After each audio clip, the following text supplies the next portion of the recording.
बुजुर्गों को न्याय दिलाने के लिए पुलिस पंचायत की शुरुआत की गई थी, वहीं अब इसको नया रूप दिया जा रहा है। इस कवायद को बड़े स्तर पर हर जोन में शुरुआत करने की मांग उठने लगी है, ताकि अधिक से अधिक सीनियर सिटीजन को इसका लाभ मिल सके। इस मुद्दे पर डीसीपी आर.के. सिंह ने भी अपनी मोहर लगाने के संकेत दिए। इसके साथ ही उन्होंने बताया कि महिला सुरक्षा के लिए निर्भया टीम काम कर रही है और लगातार गर्ल्स स्कूल और कॉलेज के आसपास मंचलों पर नजर रखने का काम भी किया जा रहा है। इसी तरह के कई अन्य समसामयिक मुद्दों को लेकर हमारे विशेष संवाददाता युवराज सिंह पुरावत ने डीसीपी आर.के. सिंह से चर्चा की।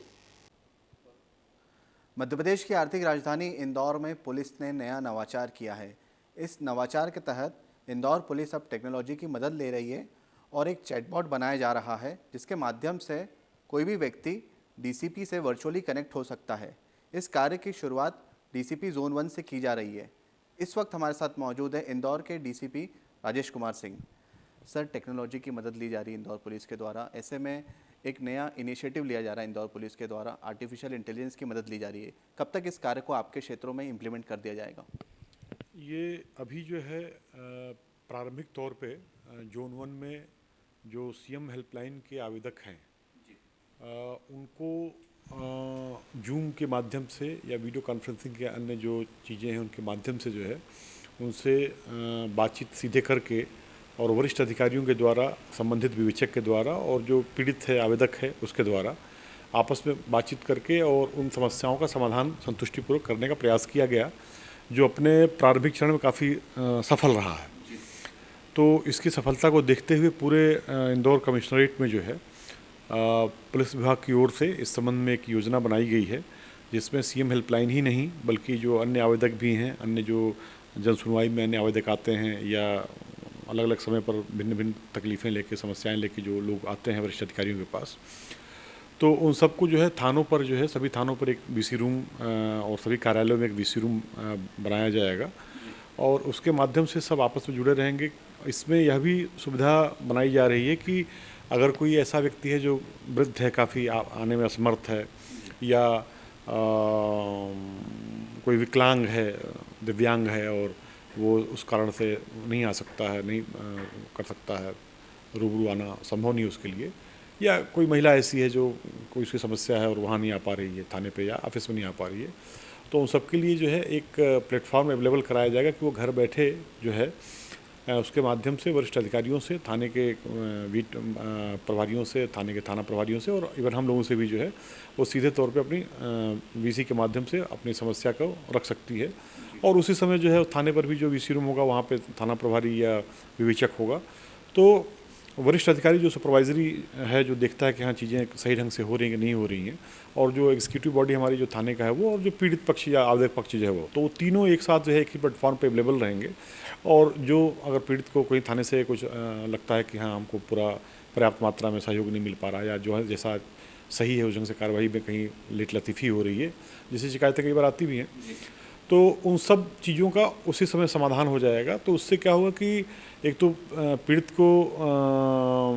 तत्परता से जो है उसकी कार्यवाही होगी, दूसरा जो है वो थाने वाला जो है उसको बेहतर ढंग से उसको इन्वेस्टिगेट कर पाएगा, जांच कर पाएगा, और तीसरा जो सुपरवाइजरी ऑफिसर है वो भी उसको अच्छे ढंग से देख पाएगा कि हाँ जो है हमारा जो कर्मचारी है वो किस ढंग से उस काम को कर रहा है। सर, पुलिस पंचायत एक बहुत ही शानदार इनिशिएटिव है इंदौर पुलिस का। इसमें बुज़ुर्गों को त्वरित न्याय दिया जाता है। आपको नहीं लगता पुलिस पंचायत की शुरुआत बड़े स्तर पर होनी चाहिए, क्योंकि इंदौर में अभी एक ही एडिशनल डीसीपी इसको आयोजित करता है? नहीं, आप सही कह रहे हैं, लेकिन अभी क्या हुआ है कि कुछ समय पहले जो है माननीय उच्च न्यायालय इंदौर ने एक जो है वो सभी समाज के लोगों को एक बहुत व्यापक ट्रेनिंग दी है, लगभग 20 से 21 घंटे की, और उसमें फैमिली डिस्प्यूट्स, इस प्रकार से पारिवारिक जो और मामले हैं, छोटे मोटे विवाद हैं, उनमें मीडिएट करने के लिए बहुत ढेर सारे लोगों को ट्रेनिंग दिया है। तो अभी उसमें क्या हो रहा है कि जो इस प्रकार से जो प्रकरण आ रहे हैं उनको हम लोग अभी थानों पर भी बता रहे हैं, हमारे कुछ थानों से गए भी हैं,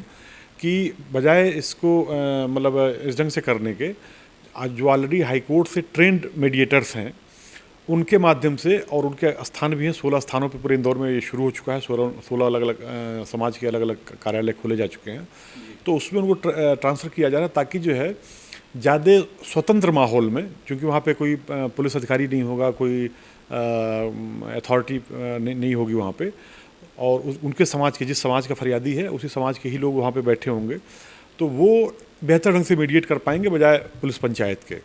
तो वो योजना शुरू हो चुकी है। उसमें शुरुआती दौर पे थानों से भी कुछ लोग भेजे गए हैं, हम लोग के यहाँ से कुछ लोग भेजे जा रहे हैं। तो मेरे ख्याल से वो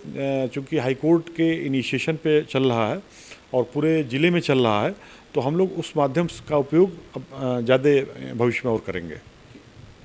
सर, आपके जोन में कई कॉलेजेस आते हैं, ऐसे में कुछ साल पूर्व निर्भया पुलिस का गठन भी किया गया था। निर्भया पुलिस में खुद कॉलेज की छात्राएं अपने कॉलेज की रक्षा करती है ईव टीजिंग के खिलाफ, तो ऐसे में क्या अभी भी एक्टिव है निर्भया पुलिस, और क्या मॉनिटरिंग होती है निर्भया पुलिस की समय समय पर? देखिए, दो चीज़ें हैं। निर्भया पुलिस जो है वो एक अलग कॉन्सेप्ट है, जिस पर जो है वो महिला थाने के द्वारा और कंट्रोल रूम के द्वारा जो है महिला वाहन चलाए जाते हैं, पेट्रोलिंग वाहन, जिसमें अलग अलग स्थानों पे अलग अलग क्षेत्रों में उनकी पेट्रोलिंग चलती रहती है, खासकर जो लड़कियों के स्कूल वगैरह हैं। तो वो निर्भया पुलिस वहाँ पे अपना काम करती है और वो अभी भी कर रही है और काफ़ी समय से चल रहा है। आप जो बता रहे हैं वो दूसरी चीज़ है, वो है वो एक सबल सहायिका एक कॉन्सेप्ट लेकर के हम लोगों ने पिछले साल शुरू किया था, जिसमें जो है वो जो कॉलेज हैं, खासकर डिग्री कॉलेज वो जो लड़कियों के हैं, उसमें कुछ लड़कियों को जो है आत्मरक्षा का और मीडिएट करने का एक प्रशिक्षण दिया गया था। उसके बाद से फिर उनको एक सबल सहायिका का एक उपाधि या एक नाम दिया गया था कि आप लोग जो है अपने कॉलेज में ऐसा माहौल बनाएं, कोई भी टीजिंग, छेड़छाड़ या कोई इस टाइप से जो लड़कियों को परेशान करने वाली चीज़ें होती हैं वो न हो, और अगर ऐसा होता है तो तत्परता से आप उसको उसमें इंटरवीन करके उसको पुलिस के पास या संज्ञान में लाइए।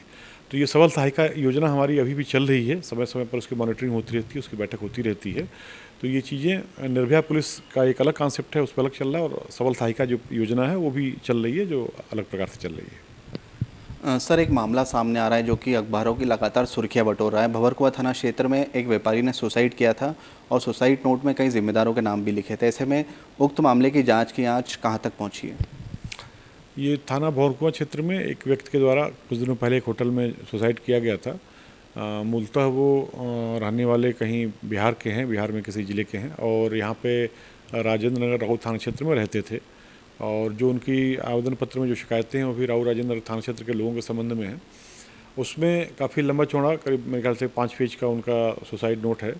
और जिसमें बहुत ढेर सारी चीज़ें लिखी हुई हैं, काफ़ी पुराना स्थितियों के बारे में, घटनाओं के बारे में लिखा हुआ है। ये जो युवक थे, इनकी खिलाफ भी जो है वो थाना राऊ में एक 420-467 वगैरह का मुकदमा कायम हुआ था, जिसमें इनकी गिरफ्तारी हुई थी, और ये काफ़ी लंबे समय तक जेल में रहे, और अभी मेरे ख्याल से 5-6 महीना पहले जेल से सुप्रीम कोर्ट से जमानत होने के बाद जेल से रिहा हुए थे।